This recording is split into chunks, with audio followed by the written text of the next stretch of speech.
internautes, n'oubliez pas de liker, de vous abonner et de cliquer sur la note de notification pour ne rien rater. Le Sénat a installé le règlement intérieur validé par la Cour constitutionnelle. Le 1er août dernier, le Bénin a défilé sous le signe du rassemblement. Et voilà que le président Romuald Wardani accorde déjà ses premières grâces présidentielles en libérant 369 prisonniers. 3 événements, 3 symboles forts en l'espace de quelques jours. Mais au-delà des images et des discours, que cachent réellement ces moments institutionnels et ces décisions clés? S'agit-il d'une avancée démocratique? Nous allons en répondre sur ce plateau. Ce soir, dans Face à l'actu, nous recevons un acteur politique. Il s'agit de Karim Goundi. Avec lui, nous irons au-delà des communiqués officiels pour aborder les choses au fond. Karim, merci d'être sur ce plateau. Merci beaucoup. Merci de m'avoir reçu sur votre plateau. Vous êtes un acteur qui connaît les arcanes du pouvoir, qui n'a pas souvent sa langue dans sa poche. Avec vous, nous allons essayer de décortiquer ces 3 sujets, à savoir l'installation du Sénat, avec le règlement intérieur qui a été validé il y a quelques heures par la Cour constitutionnelle. Nous allons aussi aborder, comme je l'ai dit, le 1er août, le défilé du 1er août, qui nous a permis de voir beaucoup d'acteurs politiques sur ce défilé, et aussi parler de la libération de ces prisonniers, près de 400 prisonniers qui sont sortis sous le coup de la grâce présidentielle que le président Romuald Wardani vient d'accorder. On va tout décortiquer et voir qu'est-ce que cette décision-là cache. Donc, sans plus tarder, Karim, comment avez-vous accueilli d'abord l'installation de la Sénat? Alors, merci beaucoup, merci aux internautes. Les questions que vous abordez sont des questions vraiment importantes pour la République. Le Sénat, l'installation du Sénat, il faut que quand même je rappelle à vos internautes que le Sénat, la création du Sénat avait été prévue déjà après la conférence nationale des forces vives de la nation, où les pères fondateurs de ce grand rassemblement des fils et filles de ce pays avaient vu, après avoir pratiqué les régimes avant la Révolution, après avoir fait 17 ans de Révolution, le fonctionnement de l'État, et quand ils ont eu la chance d'aller à la conférence nationale, des têtes pensantes se sont assis et ont dit il faut créer des institutions, dont le Sénat, qui est quand même le conseil des sages. Vous savez, en Afrique, il y a toujours un conseil des sages qui est autour du roi pour le conseiller par rapport à certaines situations, parce que ne pas tout voir. Moi, j'ai accueilli l'installation du Sénat avec grande satisfaction. Je me dis, bon, voilà, depuis 1990, il y a des gens qui ont eu la chance de pratiquer les lois qui ont été retenues après la conférence nationale et qui ont remarqué que, attention, il y a quelque chose qui manquait dans le fonctionnement de l'État. Et je pense que, en créant le Sénat, ont été satisfaits. Certainement que leurs attentes seraient comblées par rapport au fonctionnement de l'État. Donc, j'ai très bien accueilli l'installation du Sénat. La Cour constitutionnelle vient de valider le règlement intérieur de cette institution, donc ce qui ouvre bientôt l'installation du bureau le 6 prochain. Donc, au-delà des symboles, quel est l'apport réel du Sénat dans l'équilibre des pouvoirs bientôt? Oui, au-delà des symboles, je pense que le Sénat ne va pas chômer. Le Sénat ne va pas chômer parce que ce que les gouvernants ont remarqué dans le fonctionnement de l'État, je pense que le Sénat aura du boulot pour recadrer ce qu'il faut recadrer. Parce que les gens ont eu à remarquer avec le temps qu'à des moments donnés, il y a la crispation politique, il y a des calculs politiciens qui rentrent en jeu et parfois c'est la nature de l'homme. Parfois les gens oublient un peu l'intérêt supérieur de la nation au détriment de leur intérêt personnel ou de l'intérêt de leur groupe minuscule. Alors le Sénat viendra recadrer tout ça pour qu'il n'y ait plus de blocage et que le Bénin puisse avancer. C'est-à-dire, aujourd'hui, avec le Sénat, ce que je comprends, c'est que quoi qu'en soit les cas de figure dans lesquels nous allons nous trouver par rapport à la crispation politique, par rapport au truc, on mettra toujours l'intérêt supérieur de la nation avant nos propres intérêts. Quand on parle de ce Sénat-là, les gens voient parfois une institution de plus ou bien une institution coûteuse ou bien superflue. Qu'est-ce que vous pouvez dire? Est-ce que réellement c'est ça? Non, ceux qui critiquent le Sénat déjà pour dire que peut-être que c'est une institution de trop ou ça serait une institution budgétivore, c'est que ces gens n'ont pas l'information par rapport à ce que le pays perd lorsqu'il y a blocage entre l'Assemblée nationale et l'exécutif.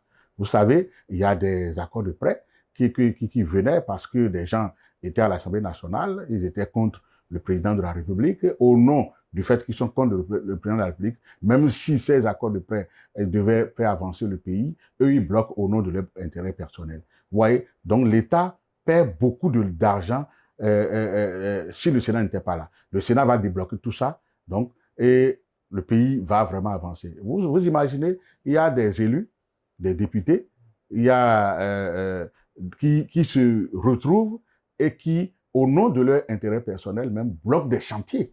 Les gens bloquent des chantiers, les gens sont venus à la télévision témoigner que ça se faisait. Alors, si le Sénat est là, c'est que tout ça ne va pas, ça n'aura plus lieu.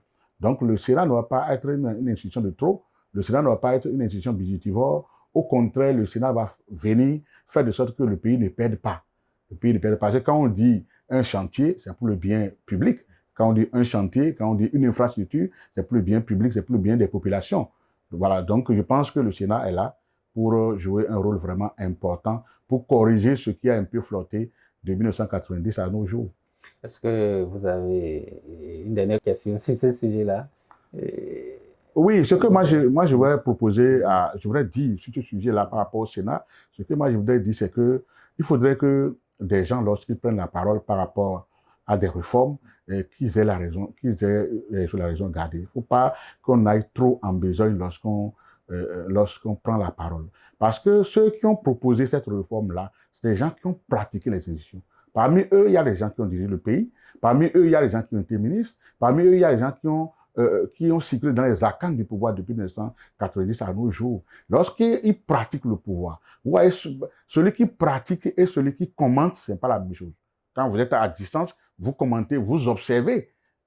Vous n'êtes pas, c'est pas la même chose que celui qui a pratiqué. Celui qui a pratiqué trouve que, attention, voilà ce qui empêchait le fait que, bon, voilà, ça ne bougeait pas, l'État est bloqué à cause des intérêts personnels, il ne faudrait plus que ceci ait lieu, ainsi de suite, et il dit, alors, proposons des choses, on se dit, attention, et surtout que, après la conférence nationale, c'était prévu qu'il y ait la création de la Cour constitutionnelle, ça a eu lieu finalement, d'abord la création du Sénat, la Commission nationale autonome chargée des élections. Chargée des élections, et ça a été créé. Il y a eu une proposition de la création de la Cour constitutionnelle. C'est vrai, ça a pris un peu du temps, mais ça a été créé. Il y a eu aussi la proposition de création du Sénat, qui est un conseil de sages. Parce que ceux-là, ils ont réfléchi, ils ont vu qu'il faudrait qu'on mette cette institution en place. Donc, lorsque une réforme comme ça vient, il faudrait quand même se dire, bon, voilà, ceux qui ont pratiqué ont proposé, attendons de voir le résultat que ça va donner. Et moi, je reste convaincu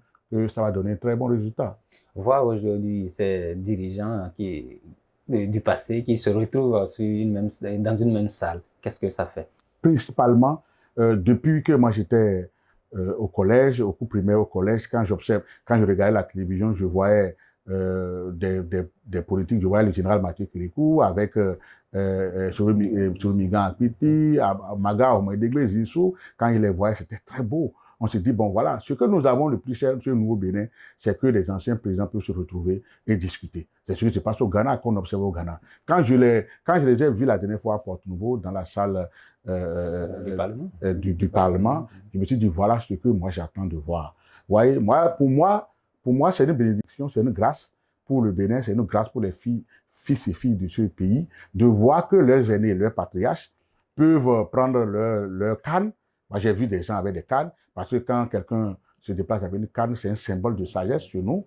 Il est d'un certain âge, il n'arrive plus à se mettre correctement debout, il se déplace avec une canne. Voir des gens braver l'âge qu'ils ont, prendre une canne et aller à une réunion pour régler les problèmes du pays. Je me dis, lorsqu'il y aura des problèmes, ce qui ne sera pas pour mon pays, ceux-là vont se retrouver. Et ce que j'ai remarqué, ce sont des gens d'horizons diverses. Ce ne sont pas des gens d'une seule région du Bénin. Toutes les régions du Bénin étaient représentées par ceux qui étaient là. Moi, je trouve que vraiment, c'est très bien ce que moi j'ai vu. Voir le président Soglo qui n'était pas là, est-ce que vous avez un mot par rapport à ça? Parce que je pense que ça doit être à cause du poids de l'âge, comme ce que vous évoquez. Oui, bien sûr. Le président Soglo n'a plus ses jambes de 30 ans. Le président Soglo a franchi la barre de 95 ans. C'est une grâce pour nous d'avoir un patriarche qui est encore en vie, qui puisse quand même nous dire quelque chose. Le président Soglo n'a plus ses jambes de 30 ans, comme je l'ai dit tout à l'heure, mais la tête fonctionne encore très bien, il réfléchit très bien, il raisonne, ainsi de suite. Il n'était pas là, certainement, comme l'a dit l'autre, le professeur Robert Dossou, maître Robert Dossou plutôt, il est allé pour des questions de santé, ce qui est normal, arrivé à cet âge-là. On rend grâce qu'il arrive même quand même à supporter, à aller vers les médecins pour se faire soigner. Dans le 6 prochain, c'est l'élection du bureau. Est-ce que vous avez des pronostics qui pour présider le Sénat? Non, pronostic, non. Moi, je ne pense pas. Oui. Bon, moi, je n'ai même pas d'inquiétude par rapport à ça. Pourquoi? Parce que c'est des sages. Moi, je ne pense pas qu'il y ait tiraillement. Ce qui est sûr, ils nous sortiront quelque chose. Moi, j'ai confiance en eux. Ils nous sortiront quelque chose qui va pouvoir nous aider à ce que cette institution-là puisse jouer vraiment son rôle. Merci beaucoup. Sans plus tarder, nous allons aborder le second sujet qui a trait au défilé du 1er août dernier. Donc, le samedi passé, le Bénin a défilé sous le signe du rassemblement. Aujourd'hui, qu'est-ce que cela représente de voir ces différents acteurs-là qui se retrouvent, comme vous l'avez dit, ici, c'est sur l'esplanade de l'Amazone, ce n'est plus dans une salle du Parlement. Qu'est-ce que ça fait aussi de voir certains acteurs qui étaient opposés se retrouver pour cette belle fête du 66e anniversaire de l'accession du Bénin à l'indépendance? Oui, il faut quand même que les gens, comprennent que ce qui s'est passé le samedi passé, le 1er août passé, est un peu inédit. Et que ce qui s'est passé la dernière fois, c'est une bénédiction pour le Bénin. Pourquoi? Parce que il faut reconnaître qu'il y a quelques années, on commençait déjà pas perdre l'habitude de voir tout le monde ensemble.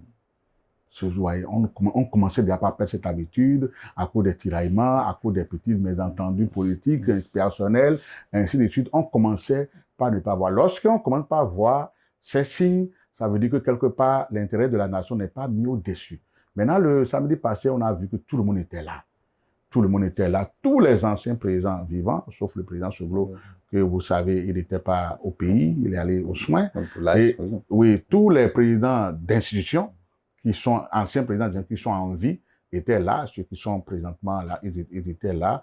Je trouve que c'est la marque même du Bénin. C'est ce que, quand on va dire qu'est-ce qui caractérise le Bénin sur le plan politique, ce qui caractérise le Bénin sur le plan politique, c'est le dialogue.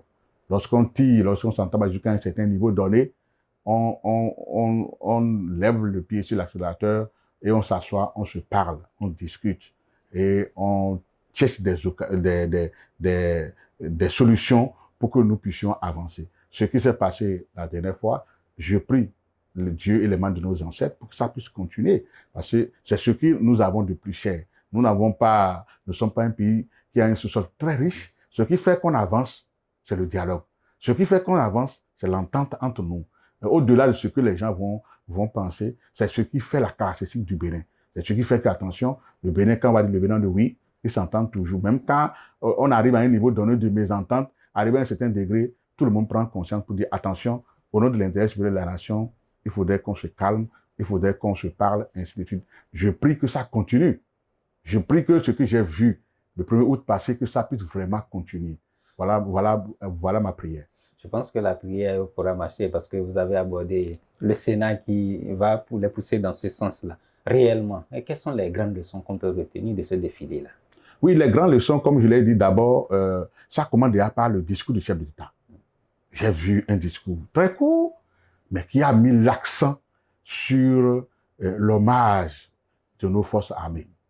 L'hommage de nos forces armées, c'est très, très, très important. Qui combattent le djihadisme. Qui combattent le djihadisme. Il faut que quand même, je pense qu'au-delà de ce que le président de la République a fait, il faudrait que des spécialistes puissent trouver un moyen qu'on puisse rendre hommage à ces vaillants messieurs et ces vaillantes dames au quotidien, qu'on puisse les rendre et qu'on puisse trouver un programme dans nos cours primaires, pourquoi pas au collège, qu'on le mette dans l'histoire de nos programmes d'enseignement, le rôle que l'armée a joué depuis 1960 jusqu'à ce jour, qu'on remarque réellement. Et surtout que la guerre contre le terrorisme actuellement fait de sorte que les forces de l'ordre ont une autre dimension aujourd'hui.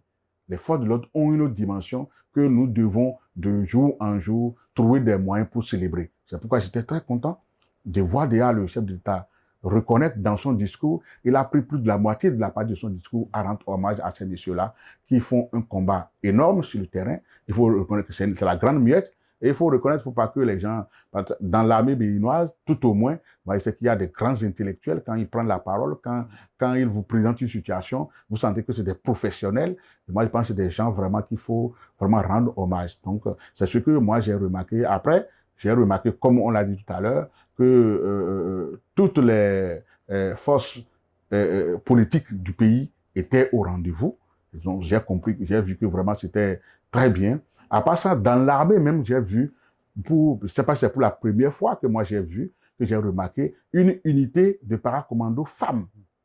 Une unité de paracommando femmes parce que nous sommes en train de faire la promotion. Les femmes, je pense que l'armée a su bien faire parce que les femmes béninoises sont en train de nous montrer réellement qu'elles peuvent faire beaucoup de choses. D'abord, elles sont notre pilier, elles sont le pilier de notre société sur le plan économique et social, et aussi avec la qualification à la Coupe du Monde des moins de 20 ans des Amazones du Bénin. Il faudrait vraiment rendre hommage aux femmes au niveau de toutes les couches de société. Et moi, j'ai vu une unité de paracommando uniquement composée que de femmes. J'ai trouvé que c'est une très belle idée et j'étais fier de suivre ce défilé-là.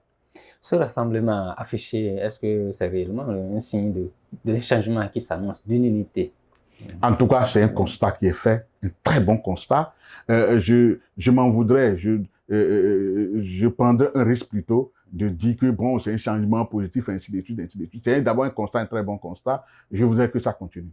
Je voudrais que l'année prochaine, que ça puisse continuer, qu'on puisse se voir tout le monde. Quand on dit aux gens, 1er août, vous êtes invité, vous êtes un acteur politique, vous n'êtes pas dans le pays, je vais au pays pour le 1er août. Je vais au pays pour participer à la fête nationale. Qu'on puisse mettre qu'on puisse continuer par mettre la nation, l'État, au-delà de tout. Merci. Qu'on puisse faire de ce 1er août-là peut-être un pèlerinage où les gens descendront de l'extérieur pour venir célébrer avec nous cette fête. Sans plus tarder, nous allons aborder le troisième sujet qui est le dernier de cette émission, qui concerne les premières grâces présidentielles accordées par le président Romuald Wardani le 1er août dernier. Est-ce un bon signe ou bien un geste politique selon vous?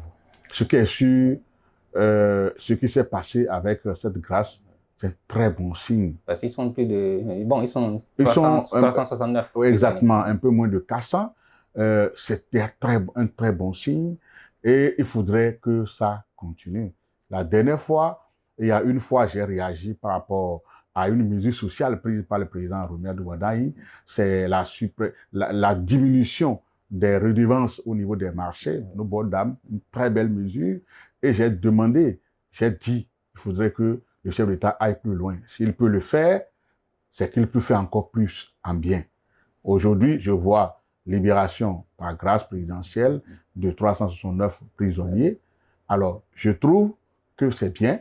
Et moi, en tant qu'acteur politique, moi, en tant qu'observateur de la vie politique et sociale, je constate que si le président Wardani veut continuer sur cette lancée, qu'il continue sur cette lancée, j'exhorte qu'il continue sur cette lancée pour que ça puisse atteindre, que ça puisse continuer, parce que les gens continuent pas à être en prison. Et ceux qui sont en prison, je ne dis pas forcément que tous doivent être libérés. Je ne connais pas dans les détails le dossier, mais il y aura quand même des dossiers qui vont mériter quand même qu'on jette un coup d'œil et qu'on fasse de sorte que ces messieurs-là, ces dames, puissent sortir de la prison pour que, parce que les familles ont été quand même touchées, brisées, que nous puissions entre nous asseoir, parce que le président Wardani a dit quelque chose de très important au cours de la campagne présidentielle, lorsqu'on lui a posé la question de savoir que fait-on des prisonniers politiques. Il a dit c'est une question sensible et qu'on aura le temps de s'asseoir pour discuter. Lui, il est ouvert à la discussion. Alors, monsieur le président, c'est le moment d'inviter qui vous allez inviter pour discuter de cette question-là, pour voir dans quelle mesure les gens vont quitter la prison pour qu'il y ait un apaisement. Je voudrais, si vous permettez, dire quand même que ce n'est pas la première fois que ça arrive dans l'histoire du Bénin. Il y a eu des cas qui étaient arrivés. Après le coup d'État de 1972, on a vu des anciens présidents qui étaient gardés en résidence surveillée pendant un bon moment. Mais finalement, ça n'a pas empêché ces fils et filles du Bénin de se retrouver ensemble après à la présidence pour discuter et à la conférence nationale. Moi, je le dis tout le temps. Il y a une image, j'étais encore au primaire, il y a une image qui m'a marqué. C'est une image où les anciens présidents de la République en 1980 à la conférence nationale étaient assis, comment on appelle, étaient assis au devant de la scène. Le président Soulou Minga Apiti, paix à son âme, était décédé un peu avant la conférence nationale, mais les autres, Aoumadegbe, Maga et Zissou et autres étaient assis. Et le président Kérékou arrivait à un moment donné quand il était un peu, bon, je ne dis pas coincé, quand il était un peu à bout de souffle, quand il était à bout peut-être de solutions pour que la conférence nationale puisse avancer, mais on a vu aller vers ces années. Et il s'est, comment on appelle, courbé vers eux pour les poser des questions. Voilà des images que nous voulons. Malgré qu'il y ait eu ce problème-là après 1972, mais il y a eu quand même, au nom de l'intérêt supérieur de la nation, il y a eu ces gestes-là qui ont permis à la conférence nationale de réussir. Et aujourd'hui, nous les jeunes, nous qui étions enfants hier, aujourd'hui nous sommes adultes, nous bénéficions de tout ce que nos aînés ont fait. Et c'est ce que je demande au président de la République d'essayer de faire, d'essayer de discuter avec le Sénat qui est installé, qui sont les sages, et voir dans quelle mesure peut-être proposer une loi d'amnistie pour quand même amnistier beaucoup de personnes. Libérer un prisonnier condamné à 200 ans, après 28 ans, qu'est-ce que ça fait? Effectivement, quand j'ai lu ça, j'ai un peu souri. Il a été oublié, on dirait. Condamné à 200 ans. Bon, je n'ai même pas eu le temps de lire les motifs de sa condamnation, mais je pensais que cette condamnation à 200 ans, je me disais que c'est du passé, mais je vois que c'est là actuellement et il a été gracié. Je trouve que c'est très bien, mais il doit être certainement suivi quand il a eu sa liberté pour voir dans quelle mesure il va mieux s'insérer dans la société. Parce que lorsque vous êtes condamné à 200 ans, c'est que dans votre tête, c'est que vous êtes mort. C'est que dans votre tête, vous dites, bon, là, c'est pas évident que je sorte. Maintenant, lorsque vous sortez, c'est que là, il faudrait vraiment le suivre et voir dans quelle mesure qu'il puisse se réintégrer dans la société correctement. Parce que la réintégration n'est pas que physique, la réintégration aussi psychologique. Parce que quelque part, c'est que psychologiquement, il y a une partie de lui qui était déjà mort. Il faut vraiment réveiller cette part. Je comprends pourquoi Bernard Libiron a dit que Wadagne a donné vie à cet homme-là. Ah oui, c'est vrai. Tout ce qu'il va bénéficier depuis sa sortie de prison jusqu'à tout ça, c'est un don. C'est un don pour lui. Maintenant, prions Dieu qu'il soit un bon pion de la société, qu'il soit utile pour la société. Prions Dieu pour que le président Wadagne n'ait pas tort en le faisant sortir de prison. Parce que je n'ai pas eu le temps de lire le motif de sa condamnation à 200 ans. Et quel conseil vous avez à donner à ceux qui ont été libérés après des vols de bétail, volailles et autres?